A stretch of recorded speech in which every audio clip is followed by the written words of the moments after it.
Hello, friend. I'm KJ, and welcome to Pitchworthy. Most people think visibility creates opportunity. It doesn't. Recognition does. And if you've ever wondered why some people become impossible to ignore while others stay overlooked, welcome. You're in the right place. Friends, I don't know how to break it to you gently, but there are a lot of brilliant people I would never refer. Not because they're bad at what they do and not because they're inexperienced. And it's definitely not because I don't like them. It's because I have absolutely no idea how to explain them. And before you get offended and come for me, cancel me on social media, let me make a confession. I've probably been one of those people too. Welcome back to season 2 of Pitchworthy, now in video. Today, I want to talk about what I think might be the most expensive problem in business. Not being invisible, not being untalented, but being impossible to describe. Because here's what I've noticed after nearly 30 years in public relations. People don't refer the people they like. They refer the people that they understand. And once you see that, you start noticing it everywhere. I want you to think about the last recommendation you made. Was it a lawyer? Was it an accountant? Was it a designer? Maybe it was a doctor. Whomever it was, when someone asked for a recommendation, you didn't start with, well, she's really nice. Or you didn't say, he has a great personality. And you definitely didn't say, let me tell you about his journey. No, you immediately knew what to say. Oh, she's a person I trust with real estate planning. Or he's the guy for high net worth tax strategy. Oh, she is incredible at luxury kitchen remodels. Done, clear, easy. Referral made. Nobody has ever called me and said, KJ, can you recommend someone who's kind of a strategist, sort of a coach, occasionally a speaker, and maybe an advisor depending on the day? Friend, it's not how referrals work. Referrals happen when someone instantly knows who to pull from the mental filing cabinet. And most founders have made themselves impossible to file. So let's flip it. If someone asked me who you are, could I answer in one sentence? Not your sentence, my sentence, because that's the sentence that matters. Sorry. And here's where founders get themselves into trouble. They think they're being nuanced or hip, sophisticated, multi-passionate, dynamic. The market calls it confusing. And here's the hard truth. The market doesn't get paid to understand you. I know, harsh. You get paid to help the market understand you. And confused people, guess what? They don't buy. Confused people don't refer. Confused people, they just move right along. A few weeks ago, I was looking at a founder's website. By the end of the homepage, she was a speaker, a coach, a strategist, an advisor, a consultant, an educator, stay with me, because she was also a thought leader, a podcast host, a founder, and a builder of communities. I'm pretty sure there was cat tamer in there, but I can't be certain. Which is really another way of saying I still have absolutely no idea what she did. And even though I think she's an excellent human being who probably, if I had kids, could be a godparent, couldn't refer. By title number 6, I wasn't learning anything else about her. I was solving a murder mystery. Every new label made me less certain, not more certain. And I see this all the time. Founders are so afraid of leaving something out that they put everything but the kitchen sink in there. Every offer, every service, every credential, oh my God, every certification and title, every audience that they can serve because they don't want to leave anyone out, literally every possibility. It's like they're trying to win like a case in court. Exhibit A, Exhibit B, and we're on Exhibit Z, and KJ's fallen asleep. Meanwhile, the visitor left the website 3 whole minutes ago. They're just over it. It's too much. In trying to appeal to everyone, they become memorable to no one. You've heard it a million times, but it's true.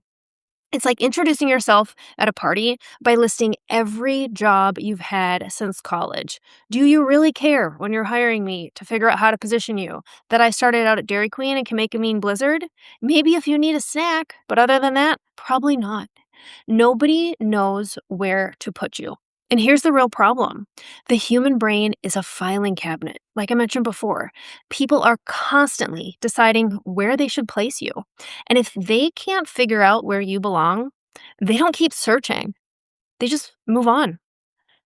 Here's something I've noticed after nearly 30 years in PR. The people getting the biggest opportunities are rarely the most talented. They're just the easiest to explain. I know, it's super annoying. I hate it too. I really, really hate it. I wish expertise automatically won. I would be the biggest winner. But I wish the smartest founders got picked too. And I wish the hardest workers got every single referral. I wish the best person always got the opportunity. Sadly, it's not how human beings work. The market isn't evaluating everyone, it's sorting everybody. We're constantly looking for shortcuts. We simplify, we categorize, we label, we create those mental file folders for our filing cabinet.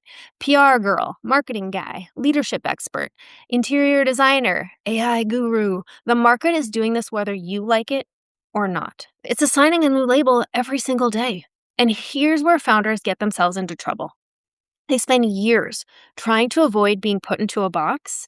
Meanwhile, the market built one without them because the choice was never box or no box. The choice was your box or someone else's. And if you've ever looked around and wondered why someone less experienced keeps getting invited into rooms you want to be in, there's a decent chance it's because people know exactly where to place them, and they still have no idea where to place you.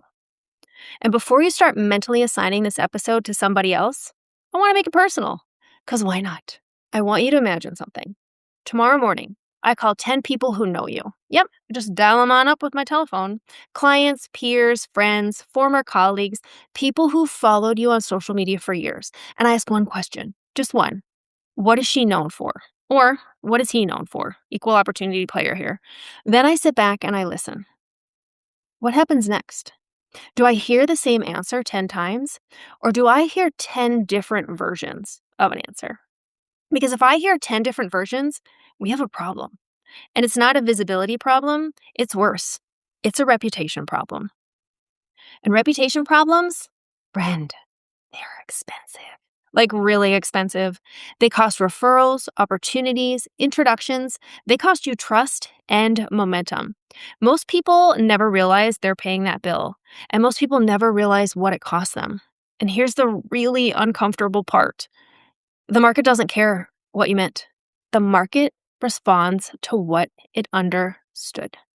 Those are not the same things. In fact, some of the most frustrated founders I meet are frustrated because they think they're communicating one thing while the market is hearing something completely different. That's not a marketing problem. It's not a PR problem. That's a perception problem. And perception always, always wins. There's one moment in almost every client conversation that tells me everything I need to know. I ask 2 questions. What do you want to be known for? And I love this question. I love it because the answer usually comes fast. They know almost immediately. They want to be known as the authority, the category leader, the go-to expert, the person everyone thinks of first. The answer, usually very clear. Then I ask the second question. What do people currently know you for? And that's when the room gets real quiet and uncomfortable because those answers are almost never, ever the same. A founder wants to be known for thought leadership. People know her as a service provider. Someone wants to be known as an industry authority, but people know him as a guy who posts on LinkedIn a lot.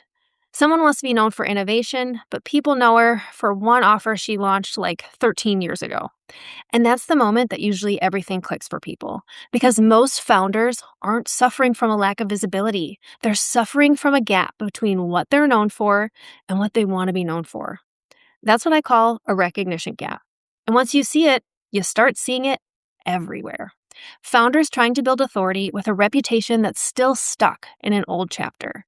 Experts chasing bigger opportunities while carrying smaller labels. Or brilliant people introducing themselves one way while the market introduces them very differently. Here's the hard truth. The market's version always wins, at least until you change it. Because reputation isn't what you say about yourself. It's what other people say when you're not in the room. That's the game, not getting known for the right thing. I think one of the most dangerous assumptions in business is this. If people knew more about me, everything would change. Look, maybe, but maybe not. Because visibility doesn't fix confusion, it amplifies it. And I think that's where a lot of founders get themselves in trouble. They assume the answer is more PR, more podcasts, speaking engagements, followers, exposure, eyeballs, attention. They need to go viral. But attention is only valuable when people know what they're looking at or looking for. Imagine putting a giant spotlight on something blurry. It's still going to be blurry. Now more people can see it. So it's blurry and people are looking at it. Oof. That's visibility without recognition. I've watched founders spend years and thousands of dollars chasing visibility while completely ignoring the thing standing right in front of them. Clarity, not visibility, clarity. Because visibility answers a question: do people know you exist? Recognition answers a different question: do people know why you matter? They are completely different. One creates attention, the other creates opportunity. One gets people to notice you, the other gets people to choose you. And if I had to pick one, I'd choose recognition every single time. Because the market doesn't reward the most visible person. The market rewards the person it understands the fastest. I've watched founders with tiny audiences land national media. I've watched people with fewer followers get biggest stages. I've watched experts become known almost overnight once people finally understand what to call them. They became easier to understand. And understanding scales faster than attention ever will. So when someone tells me they need more visibility, my first question is always, maybe, but visibility for what? Because if you haven't answered that question first, all we're doing is spending money to make confusion famous. So before we wrap up, I want you to do something. I want you to stop thinking about your content. Stop thinking about your marketability. Stop thinking about visibility. Ask yourself one question. If your name came up in a room full of your ideal client right now, what would people say? Not what you hope they would say, not what's written on your website, not what's in your Instagram bio. What would they actually say? Because that's your reputation. And whether you realize it or not, your reputation is already working. It's either opening doors or it's closing them. It's either creating opportunities or it is creating a hell of a lot of confusion. It's either making referrals easier for you or making them nearly impossible. The market already has a story about you. The question is whether you agree with it or not.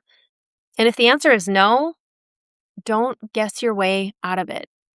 That's exactly why I developed the recognition report and roadmap.